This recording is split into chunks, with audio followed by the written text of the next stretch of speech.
Bonjour à tous, nous nous retrouvons aujourd'hui pour aborder la question de la relation entre ville et connaissance. En effet, nous l'avons déjà vu, nous le verrons davantage encore l'année prochaine lorsque nous aborderons la question de la mondialisation. Les villes sont des espaces centraux dans le réseau mondial, et ce à différents titres. Le premier, bien évidemment, est la question du pouvoir. C'est en effet dans les villes que se concentrent généralement les parlements, les gouvernements qui prennent des décisions qui vont ensuite être diffusées sur l'ensemble du territoire. C'est d'autant plus important que ces décisions, parfois, ont un impact international qui nécessite forcément un échange. Or, difficile d'envisager un échange d'informations, un échange de contacts, de relations dans des espaces qui ne sont pas connectés à l'échelle du monde.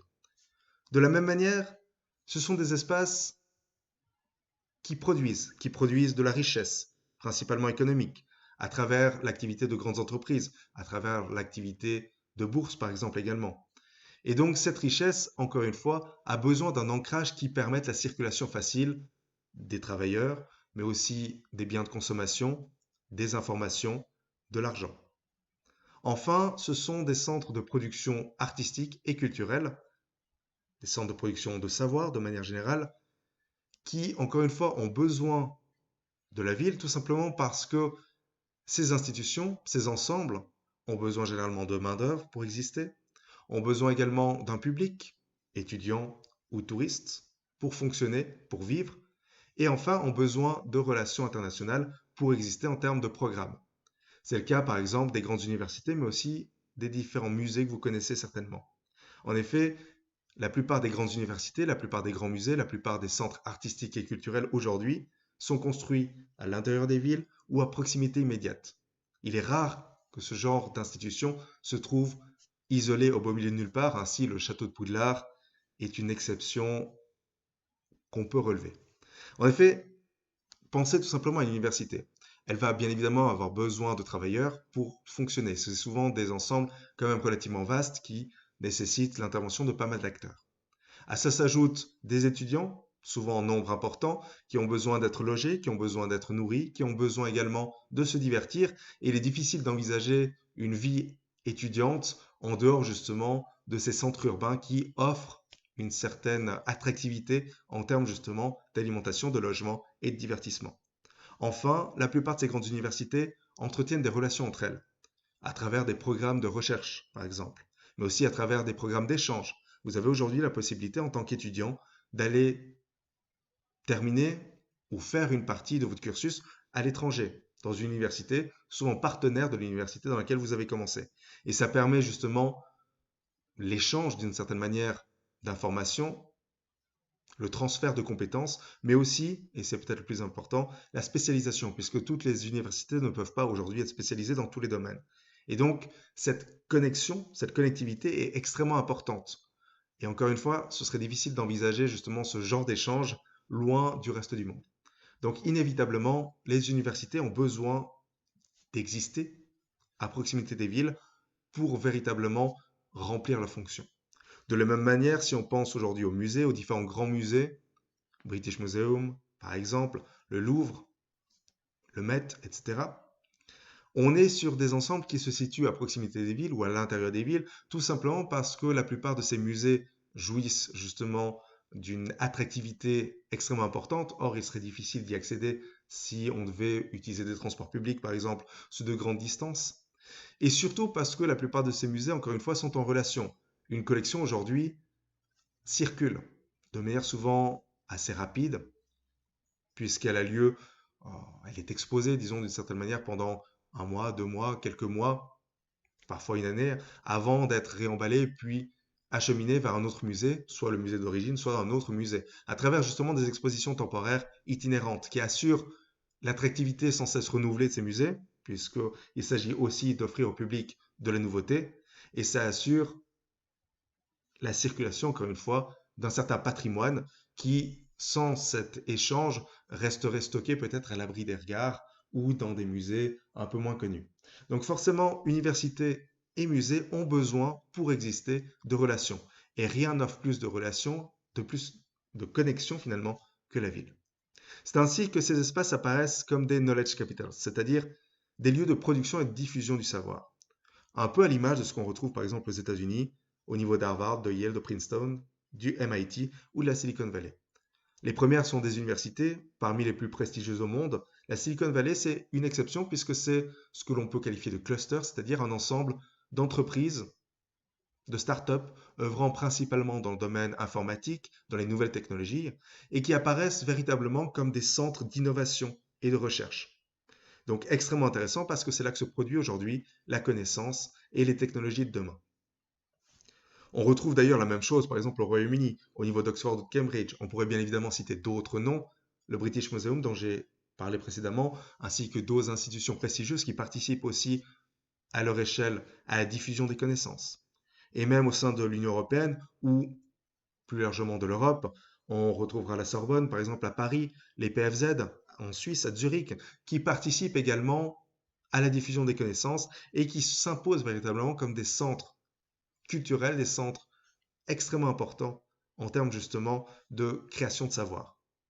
J'en cite ici deux, mais il en existe une multitude, bien évidemment. Vous avez d'ailleurs, en termes d'illustration, le campus d'Harvard, par exemple, celui de la Sorbonne, ou enfin celui d'Oxford, qui illustre véritablement justement cette influence et cet héritage finalement de ces grandes universités qui, pour la plupart, datent déjà d'une certaine époque. Mais cette production ne se limite plus aujourd'hui à l'Europe ou aux États-Unis. En effet, on assiste de plus en plus à une production marginale des connaissances du savoir en Asie, en Afrique, en Amérique latine, avec un intérêt croissant justement pour ce domaine. En effet, aujourd'hui encore, la plupart des grandes universités sont américaines et européennes, bien évidemment. La plupart des universités suisses, d'ailleurs, comptent dans le top 100. Il n'y a donc aucune crainte à avoir pour votre futur, puisque quel que soit le choix que vous effectuerez, vous serez dans un établissement prestigieux qui vous offrira une formation reconnue dans le monde entier. Cependant, de plus en plus, les universités asiatiques et progressivement les universités sud-américaines et africaines vont prendre de l'ampleur, vont s'imposer. C'est aujourd'hui déjà le cas de certaines entreprises et universités asiatiques, et ça le sera de plus en plus également à l'avenir. Un intérêt croissant apparaît véritablement donc autour de ces villes en tant qu'espace de création de connaissances et de savoir. C'est notamment ce qui se passe au niveau des Émirats arabes unis. 5 millions d'habitants, parmi lesquels 15 à 20% d'Émiratis, donc finalement une population indigène assez restreinte. La plupart, finalement, du reste de la population étant originaire de la migration, soit migration peu qualifiée pour venir travailler sur les chantiers gigantesques des Émirats arabes unis, soit migration hautement qualifiée, issue justement de cette nécessité d'engager une main-d'œuvre avec des qualifications supérieures pour œuvrer dans des domaines assez spécifiques.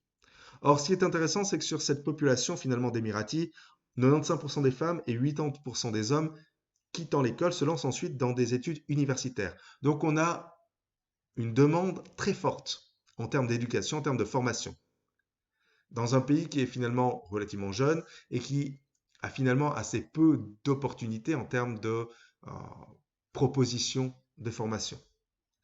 Et c'est là que finalement ces grandes universités qu'on a évoquées précédemment entrent en jeu, avec ce que l'on appelle les branch campus, qui se multiplient aujourd'hui un peu partout à travers le monde, notamment aux Émirats arabes unis, en Chine ou à Singapour, mais aussi au Qatar à travers l'Education City.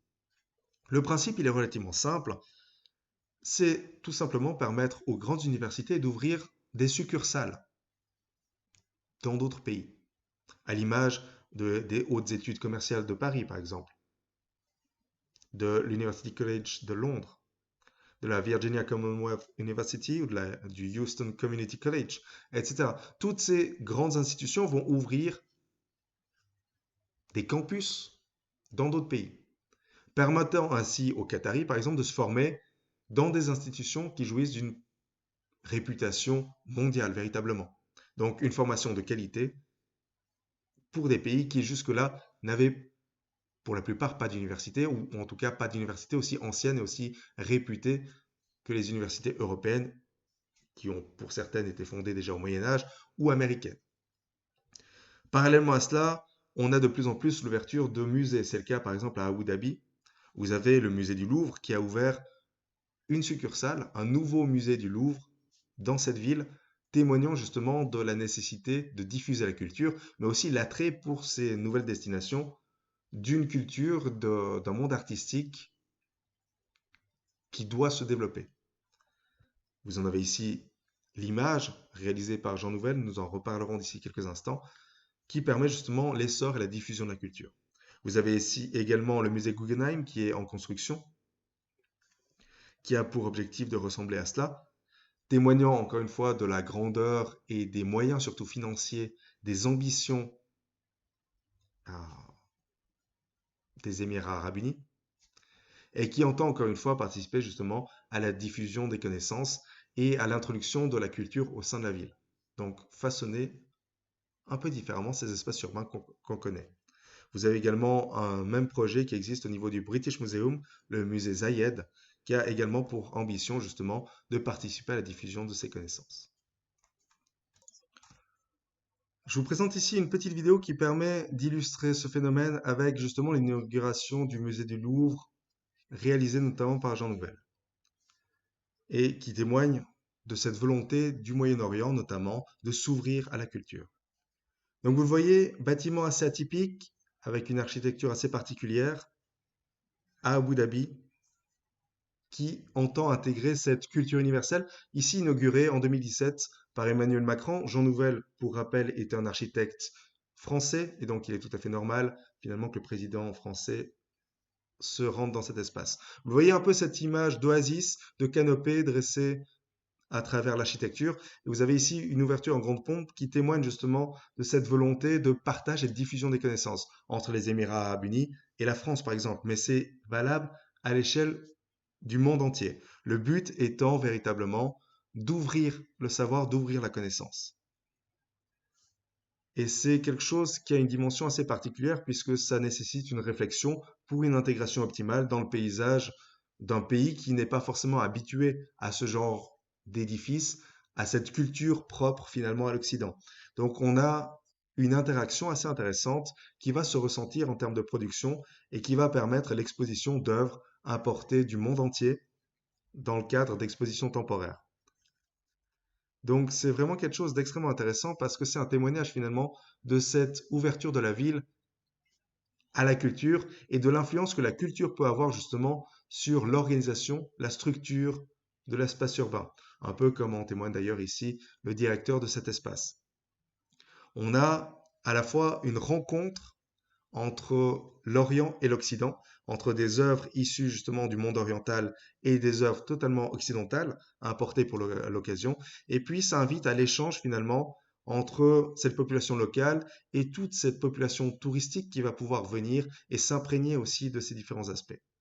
Voilà ce que nous pouvions dire donc de cet élément aujourd'hui. Nous allons rester là. Nous reprendrons la prochaine fois en parlant notamment d'économie avec les zones économiques spéciales. D'ici là, comme toujours, je reste à disposition pour vos questions et je vous souhaite une excellente semaine.